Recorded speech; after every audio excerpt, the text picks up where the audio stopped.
여러분, 제가 어디서 본 글인데요. 이렇게나 교회 안에 다양한 용어들이 있는지를 이번에 새삼 알게 됐습니다. 흔히 가나안 성도, 이건 아실 거예요. 교회 안 나가. 가나안을 거꾸로 하면 안 나가. 교회 안 나오는 성도. 이걸 가나안 성도라 하죠. 그런데 그 뒤에 이제 명목상 성도, 또 잠자는 성도, 은둔형 성도, 또 관망자 성도, 판단자 성도, 그리고 소비형 성도. 다양한 용어들이 이렇게나 많다라는 것을 이번에 새삼 알게 됐습니다. 명목상의 성도는요, 그냥 문화 종교인이죠. 여러 종교 중에 그나마 기독교가 제일 괜찮다. 무늬만 크리스찬, 명목상의 교인. 잠자는 성도, 형식적이고 습관적인 신앙이 다 잠들어 있는 이런 잠자는 성도. 또 은둔형 성도, 나의 죽음을 적에게 알리지 말라. 나 교회 나온 거 아무도 모르게 그냥 숨어서 예배드리고 조용히 가는 이런 은둔형 성도. 또 관망자, 관객이죠. 구경꾼이죠. 교회가 뭔 일을 하건 그냥 나와 상관없는 이런 관객. 그리고 판단자 성도, 비평하고 비난하고 판단하고 평가하는.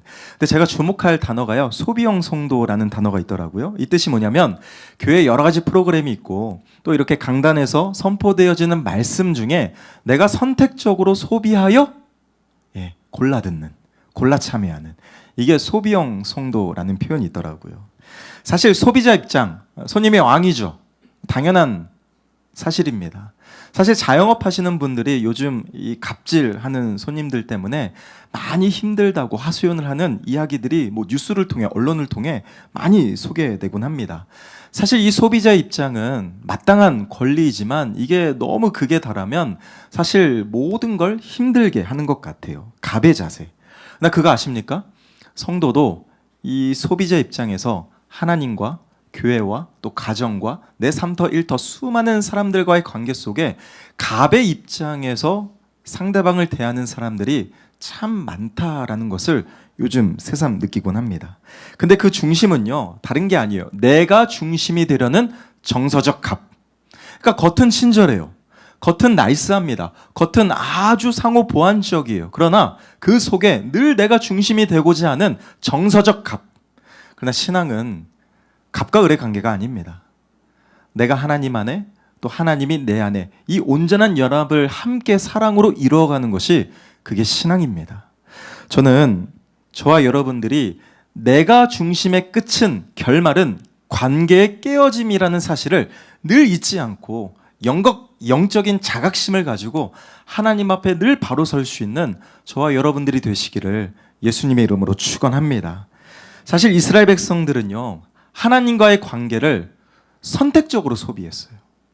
나를 존재로 사랑하시고 우리 민족을 택하사 정말 상상할 수 없는 놀라운 축복을 약속하신 하늘의 하나님, 나의 하나님, 신실하신 하나님, 사랑의 하나님을 내가 전심으로 사랑하고 섬긴 게 아니라 선택적으로 소비했습니다. 그게 이스라엘 백성들의 폐해예요.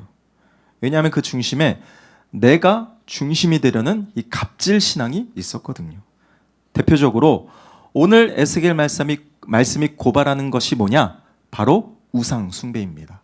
우상이 갑질이에요. 사람은 누구나 내가 중심이 되는 순간부터 하나님보다 더 중요하고 더 사랑하는 세상의 가치들이 내 안에 생겨나기 시작합니다. 그게 자녀일 수도 있고요. 그게 어떤 세상의 물질이나 내가 그토록 목숨처럼 달려왔던 어떤 커리어, 어떤 내 인생의 업적, 명예, 모든 것들이 하나님보다 앞서는 순간, 죄송하지만 그거는 누차 얘기해도 부족함이 없습니다. 우상입니다. 우상이 되는 거예요. 저는 오늘 이 설교 시작부터 도전할게요.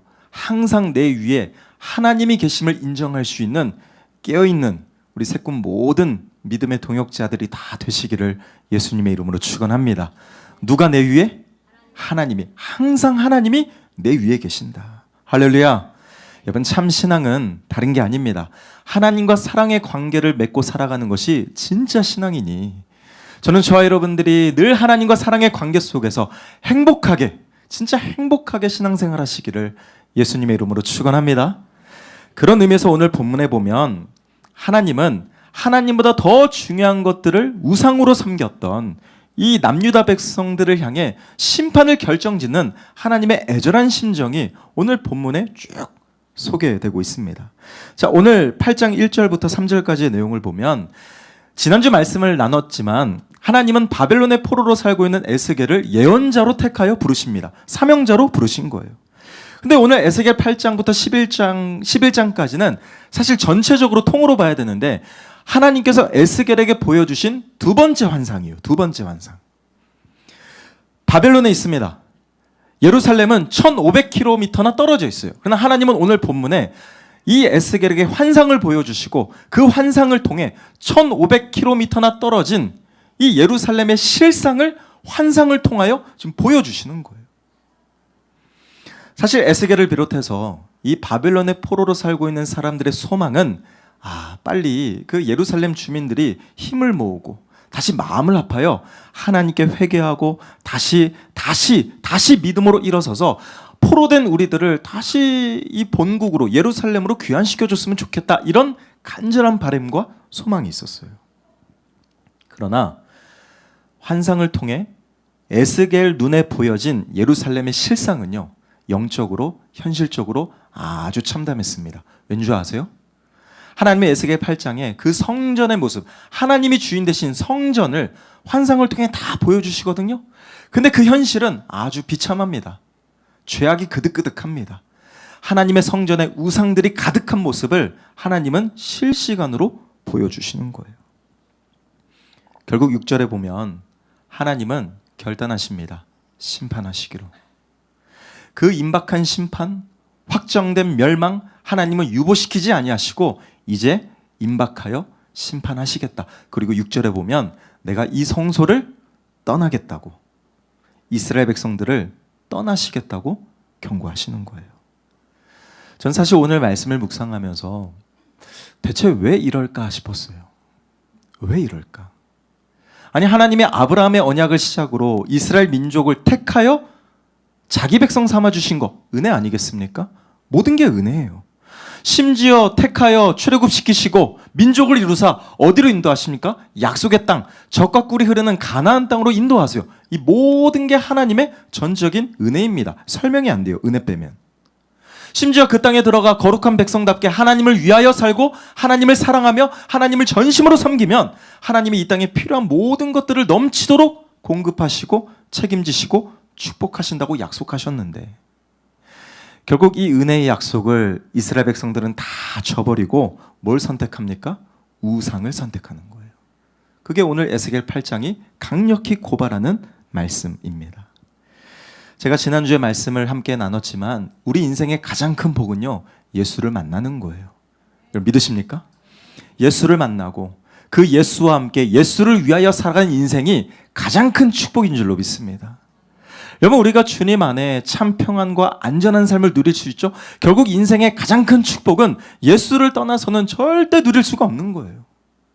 저는 오늘 예배를 통하여 다시 한번 오늘 우리 삶 속에 결단이 일어났으면 좋겠습니다. 우리가 주님께 잠시 멀어져 있었더라면 다시 주님께로 돌이킬 수 있는 새로운 시작이 오늘 이 예배를 통해 다시 한번 일어나기를 예수님의 이름으로 축원합니다. 결국 성경을 통해 제가 깨닫게 된 사실은 하나님은 어디에도 우리를 먼저 놓은 적이 없어요. 성경 어디를 봐도 하나님이 먼저 우리를 포기하거나 놔버리거나 버리신 적이 없습니다. 늘 우리가 먼저 떠났어요. 늘 우리가. 여러분, 참 신앙은 나를 구원하신 주님과 사랑의 관계 안에서 온전한 믿음으로 사는 것입니다.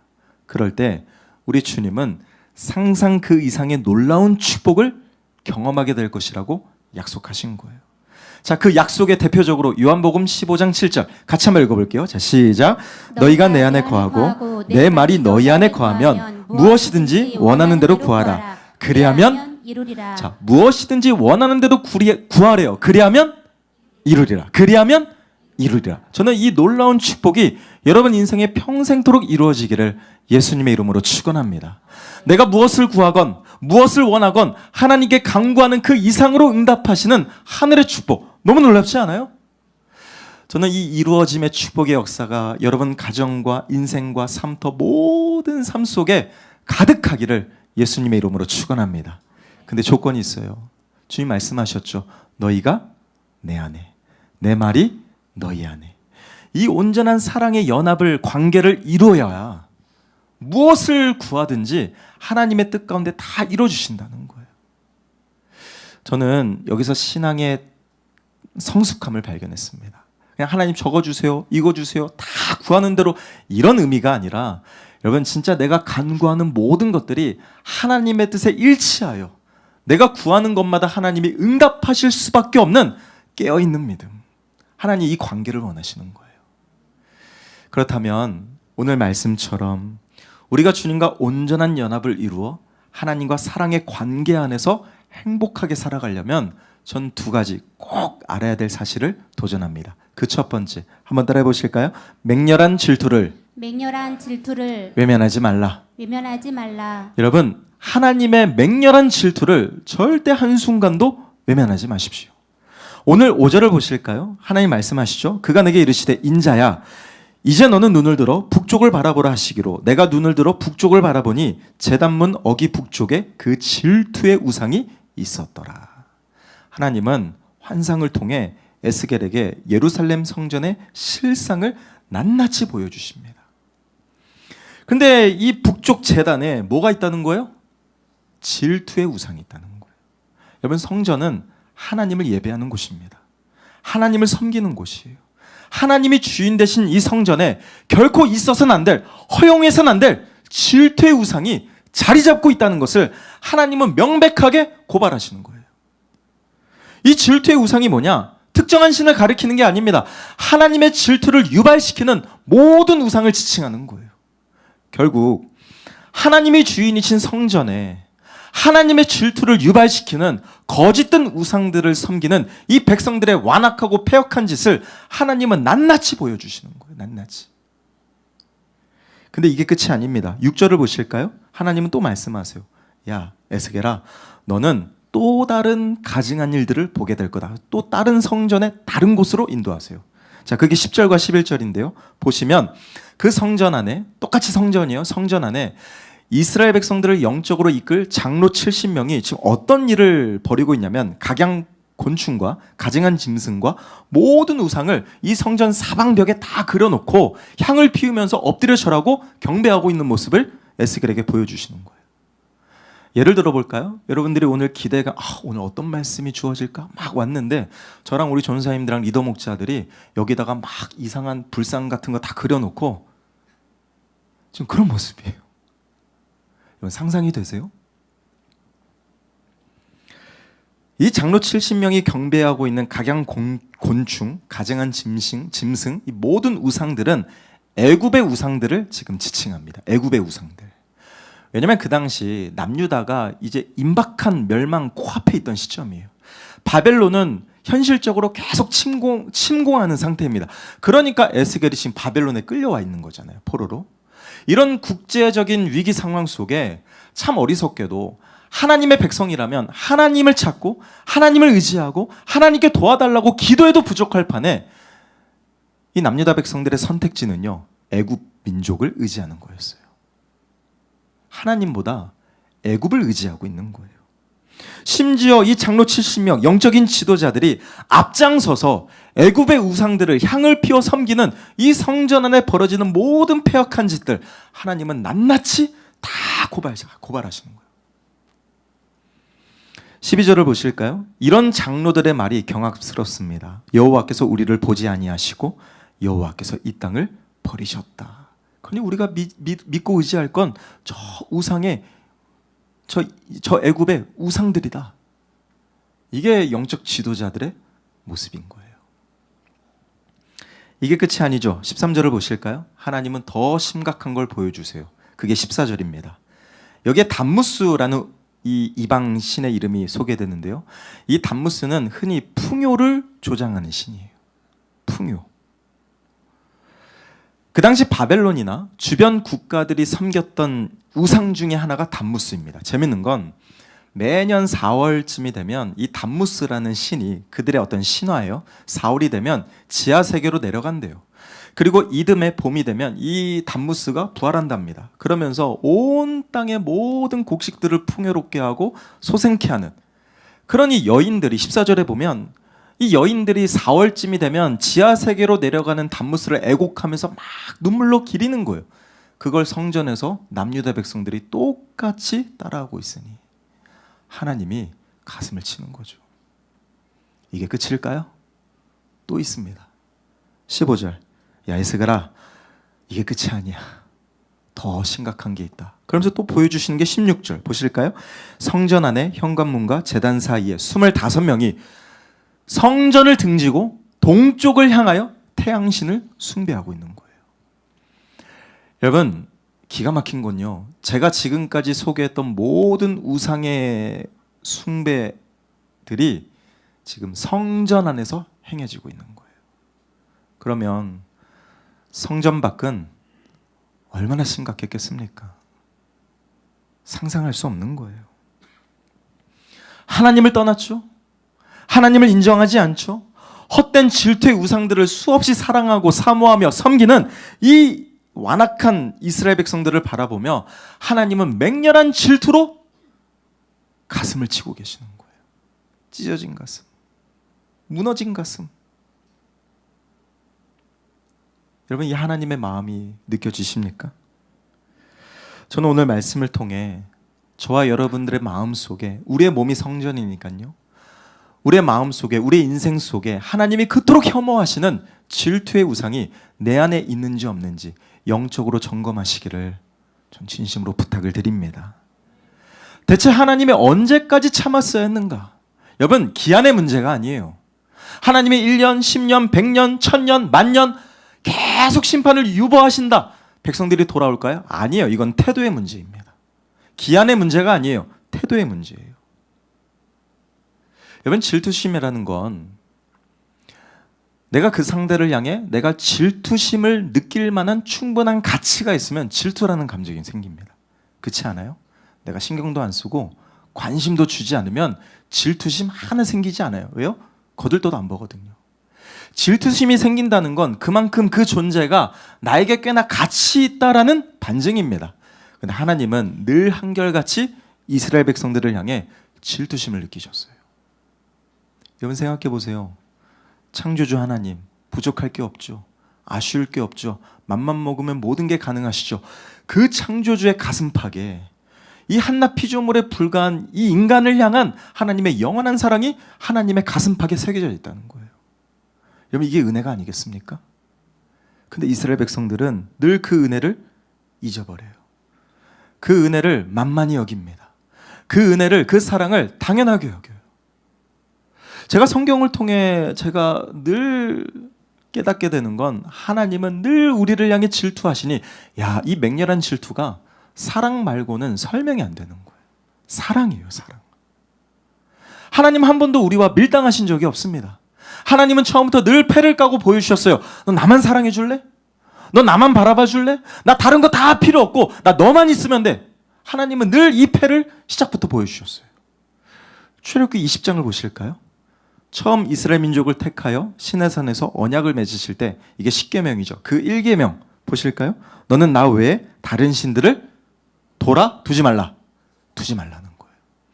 하나님은 뭐 돈을 많이 바쳐라, 헌신을 많이 해라, 사역을 막 멱시까지 해라, 이거 하나님 일꾼 요구하시는 게 아니에요. 너 나 외에 제발 다른 신을 네 인생에 두지 말아라. 사랑을 요구하시는 거예요. 이뿐이겠습니까? 그 뒤에 5절을 보면 그것들에게 절하지도 말고 그것들을 섬기지도 말라. 나는 질투하는 하나님이니.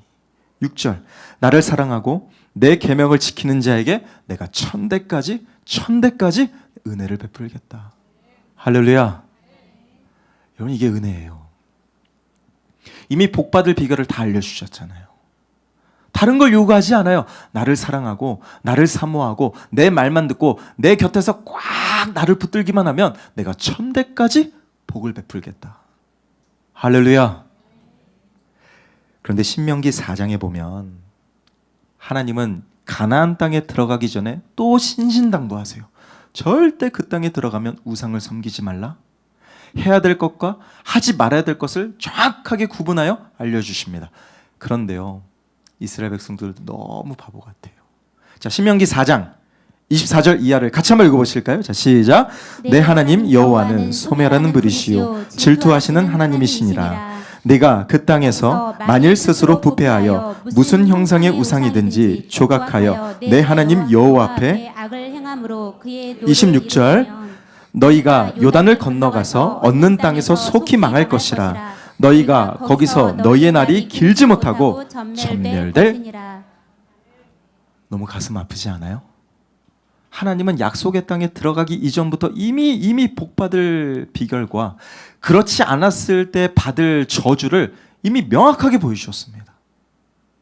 근데 이스라엘 백성들의 선택은 하나님을 버리고 우상을 선택했다는 거예요.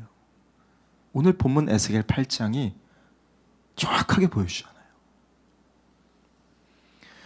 결국 오늘 하나님은 6절에 이렇게 결단하십니다. 내가 성소를 떠나겠다. 하나님이 떠나신대요. 이렇게 말씀하실 수밖에 없는 하나님의 마음이 얼마나 괴로우셨을지 전 조금은 느껴졌습니다. 하나님이 떠나시겠대요. 그 성전을 내버려 두고 내가 너희를 떠나겠다. 성전에 가득한 우상 때문에 더는 하나님이 계실 자리가 성전 안에 없습니다. 그 질투의 우상, 거짓 우상들로 하나님의 자리를 다 대체시켜버렸어요. 하나님이 떠나시겠대요. 근데 제가 묵상해 보니까 하나님이 떠나시는 게 아니에요. 지금까지 맹렬한 사랑, 맹렬한 질투를 수도 없이 외면하고 거짓 우상을 섬겼던 이 완악한 이스라엘 백성, 아니요, 내가 하나님을 떠밀었던 거예요. 내가 하나님이 떠나시는 게 아니구나, 떠날 수밖에 없도록 내가 떠민 거였구나. 전 다시 질문합니다. 이런 마음 속에, 인생 속에, 내 몸이 성전이니까 나란 존재 속에 질투의 우상이 있진 않는지 정말 면밀하게 하나님 앞에 질문하시고 발견하시고 그것들을 과감히 끊을 수 있는 영적 결단이 오늘 이 시간 일어나기를 예수님의 이름으로 축원합니다. 나를 존재로 사랑하시는 신실하신 하나님, 나를 위하여 독생자 예수 그리스도까지 아끼지 아니하신 하나님의 사랑, 그 하나님을 세상 다른 무엇과 절대 바꾸지 마세요. 하나님만을 사랑해야 됩니다. 여러분, 우상은요, 달콤하든 두렵든 어떤 모양이든 하나님께로 멀어지게 만들죠. 결국 우상의 끝은요, 하나님을 떠나게 만듭니다. 그게 우상인 거예요. 아니, 우상이 좋으면 하나님이 왜 시작부터 금하셨을까요? 누리라고 했지. 우상은요, 하나님과 겸하여 함께 갈 수 없는 것들이에요. 저는 저와 여러분들이 아까도 제가 강조했지만 내 삶 속에 하나님보다 더 사랑할 수 있는 그 유혹거리가 있다면 과감히 끊고 멀리 하시기를 예수님의 이름으로 축원합니다. 데이브 얼리가 이런 말을 했어요. 우리 삶을 잡동사니로 가득 채운다면 하나님이 내려주실 진정 좋은 것들을 받을 공간이 없어진대요. 전 여기서 이걸 깨달았습니다. 세상의 물질, 어떤 승진, 어떤 내 인생의 커리어 중요하죠. 여러분, 최선을 다하십시오. 그러나 그 하나님이 주신 일상의 축복과 은혜들을 거룩한 도구로 삼느냐 아니면 잡동사니로 만드느냐, 그 결정적인 시금석은요, 다른 게 아닙니다. 하나님을 앞세우는지 아니면 그 가치들을 하나님보다 더 앞세우는지 내 믿음에 달려있는 거예요. 아무리 좋은 것도 하나님보다 앞서기 시작하면 잡동사니가 될 거고요. 조금은 부족해도 하나님이 내 삶의 최고의 가치가 되면 하나님은 그 모든 것들을 넘치도록 거룩한 도구로 삼아주시니, 저는 저와 여러분들이 주의 나라와 주의 영광과 주의 기쁨을 위하여 내 존재를 기꺼이 바칠 수 있는 참 신앙의 소유자들이 되시기를 예수님의 이름으로 축원합니다. 나를 한 번도 떠난 적 없으신 하나님의 그 부재는요, 우리 인생 속에 가장 비참한 비극이 되는 거예요. 하나님의 맹렬한 사랑을 절대 외면하지 않는 성숙한 저와 여러분들이 다 되시기를 예수님의 이름으로 축원합니다. 하나님은 돈을 요구하지 않으세요. 오해 마세요. 하나님은 그저 막 열심히 의무감에 봉사하는 일꾼, 하나님은 일꾼을 요구하지 않으세요. 노동을 요구하지 않으세요. 하나님이 진정 원하시는 건 진실한 사랑입니다. 순전한 믿음입니다. 하나님과의 온전한 연합이에요. 마음의 중심을 원하시죠? 하나님을 너무 사랑해서 기쁨으로 청종하고 순종하는 우리의 진실된 사랑이니 저는 하나님과 새로운 이 믿음의 관계 속에 늘 사랑으로 행복하시기를 예수님의 이름으로 축원합니다. 사실 우리가 살다 보면 세상의 많은 것들에 시기 질투 느끼잖아요. 야, 저 집사님 왜 이렇게 잘 될까? 야, 저 권사님 기도도 안 하는데 왜 이렇게 잘 풀려? 여러분, 세상의 것에 시기 질투하지 마시고 전 좀 생각을 바꿀까요? 늘 한결같이 우리를 맹렬히 사랑하시는 그 하나님을 우리도 이제 맹렬히 사랑해 보면 어떨까? 할렐루야. 마태복음 22장 37절 주님의 도전처럼 마음을 다하고 목숨을 다하고 뜻을 다하여 주 너의 하나님을 평생토록 사랑할 수 있는 우리 새로운 꿈의 가족 모두가 되시기를 예수님의 이름으로 축원합니다. 한 걸음 더 나아가 두 번째 한번 따라 보실까요? 거룩한 분노를 무시하지 말라. 여러분, 오늘 18절에 하나님은 거룩히 분노하십니다. 같이 한번 읽어볼게요. 시작. 그러므로 나도 분노로 갚아 불쌍히 여기지 아니하며 긍휼을 베풀지도 아니하리니 그들이 큰 소리로 내 귀에 부르짖을지라도 내가 듣지 아니하리라. 하나님은 안 들으신대요. 외면하시겠대요. 이렇게까지 분노하시는 하나님의 심정이 이제 조금 느껴지십니까? 지금까지 수많은 세월을 기다렸고 참아줬고 기회를 줬고 돌이키라고 늘 외쳤고 근데 듣질 않는 거예요. 하나님은 분노하시는 거예요. 근데 저는 오늘 말씀을 통해 이 분노의 현상은요, 심판이잖아요. 근데 이 심판은 형벌이 아니라 하나님의 또 다른 사랑이라는 것을 저는 새삼 느꼈습니다. 여러분, 만약에 하나님의 목적이 심판 그 자체라면, 멸망이 목적이라면 한번 생각해 보세요. 이렇게까지 감정 소모할 필요가 있어요? 아니에요. 여러분, 제가 성경을 보면서 느낀 건 하나님이 딱 행복하실 때가 창세기 1장과 2장밖에 없어요. 창조하시고 보시기에 심히 좋았더라. 심히 좋았더라. 심히 좋았더라. 근데 3장부터 선악과 따먹고 근심 시작. 어딜 가나 속삭이는 내용밖에 없어요. 진짜 인간의 멸망, 심판이 목적이라면 이렇게까지 감정 소모할 필요 없어요. 오랜 세월 귀 닫고 눈 감고 마음 굳어져 버린 백성들에게 제발 좀 들이키라고 왜 그토록 오랜 세월을 기다리며 왜 가슴 아파합니까? 그럴 이유 하나 없어요. 그냥 심판이 목적이면 그냥 끝내버리면 돼요. 그냥 멸망시키면 돼요. 고민할 필요 하나 없는 거예요. 그러나 지금까지 수많은 선지자들을 보내시죠. 돌이키라고, 제발 좀 돌이키라고 수도 없이 하나님의 마음을 대변케 하십니다. 이 모든 과정들이 하나님의 사랑이고 외침이라는 거예요. 그러나 17절에 보면 이 완악한 남유다 백성들은 기회가 기회인 줄 모르고 끝까지 하나님의 분노를 외면하죠. 무시하죠. 불순종하죠. 17절 한번 보실까요? 같이 한번 읽어볼게요. 시작. 또 내게 이르시되 인자야 네가 보았느냐 유다 족속이 여기에서 행한 가증한 일을 적다 하겠느냐.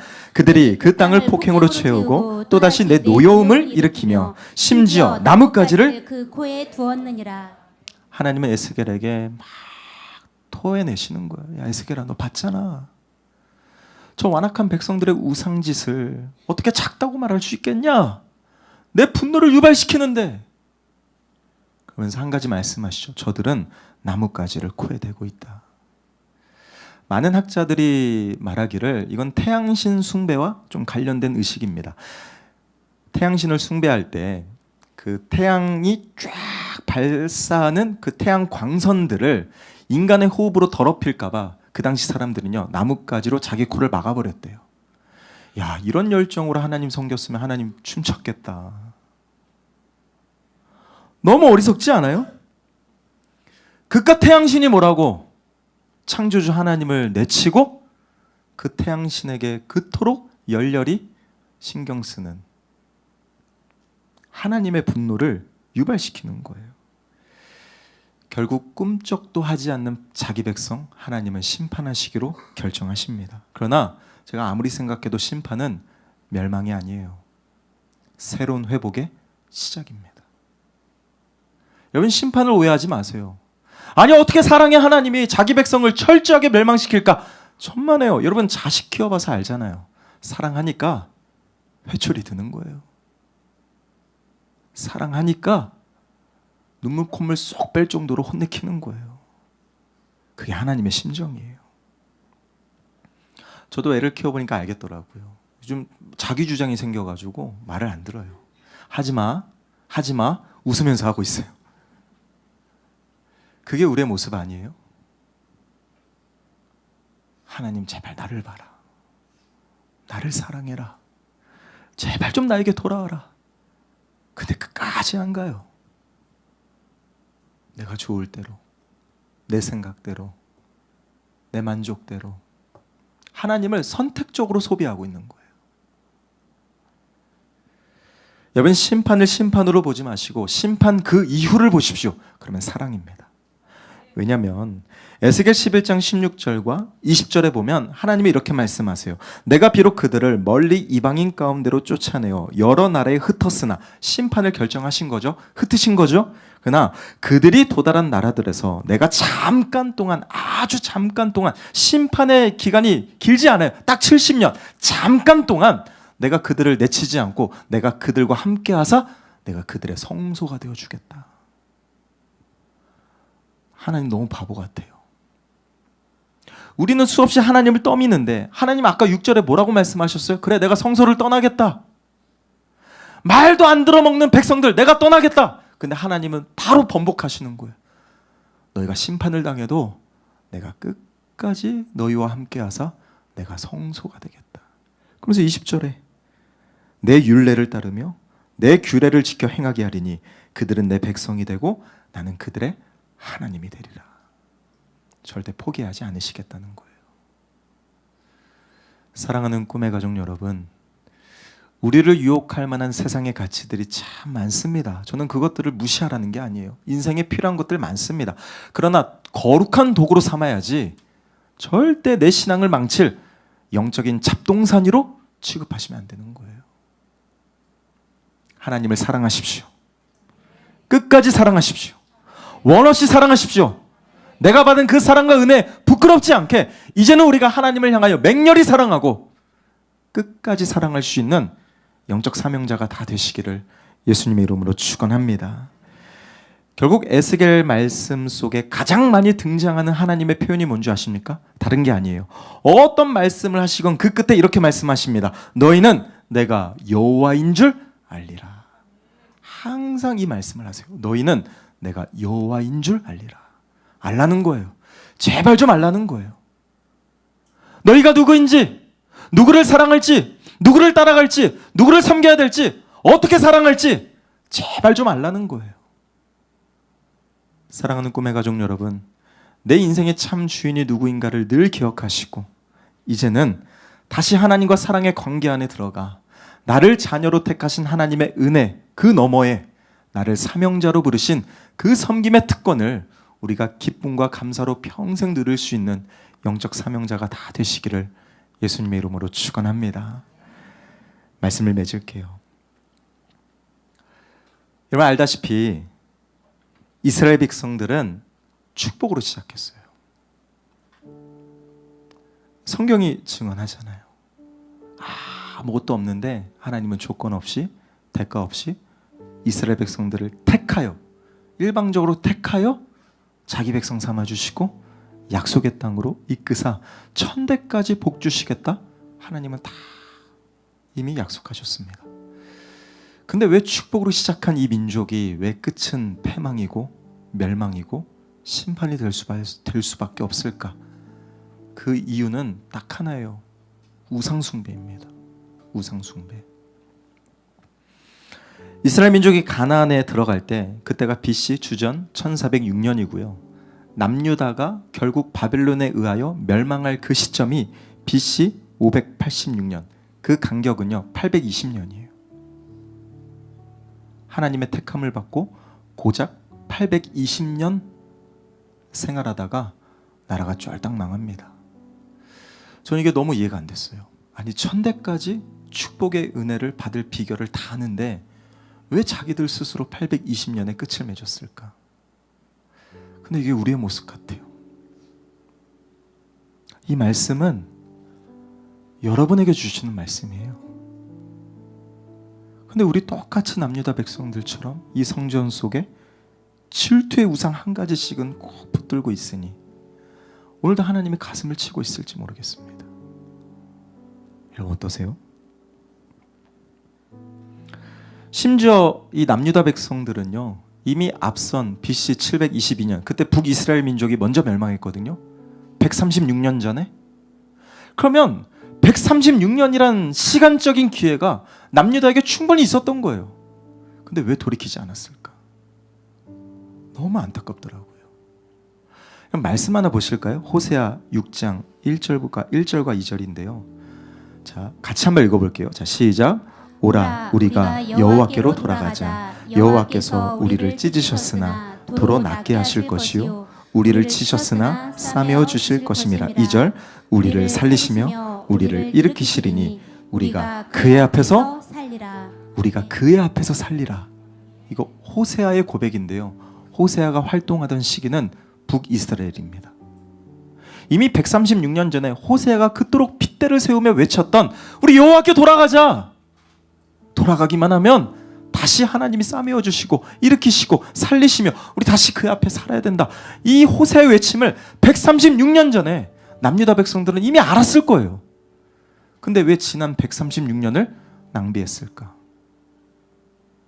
하나님 탓할 수 없는 거죠.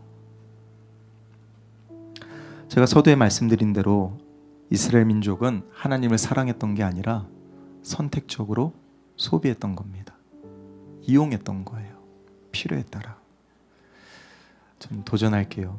우리 사랑하는 성도 여러분, 하나님을 선택적으로 소비하지 마시고 갑질하지 마시고 하나님의 가슴을 찢어버리는 아픈 손가락 되지 마시고 하나님의 자랑이 되고 하나님의 기쁨이 되고 끝까지 하나님 곁에 머무는 충성된 증인이 되시기를 예수님의 이름으로 축원합니다. 오늘 두 가지 말씀드렸어요. 나를 향한 맹렬한 질투를 외면하지 말자. 우리 더 늦기 전에 돌아서야 됩니다. 두 번째, 나를 위한 거룩한 분노를 우리 절대 무시하지 말자. 우리 더 늦지 않게 돌아와야 됩니다. 하나님과 사랑의 관계를 다시 시작하기를 축복합니다. 그래서 주님이 내 안에, 내가 주님 안에 온전한 연합을 이루어 그 사랑의 관계 속에 내가 무엇을 구하든 하나님이 이루어 주실 수밖에 없는 정말 깨어있는 영적 사명자, 성숙한 신앙의 소유자가 우리 모든 새꿈 가족이 다 되시기를 예수님의 이름으로 축원합니다.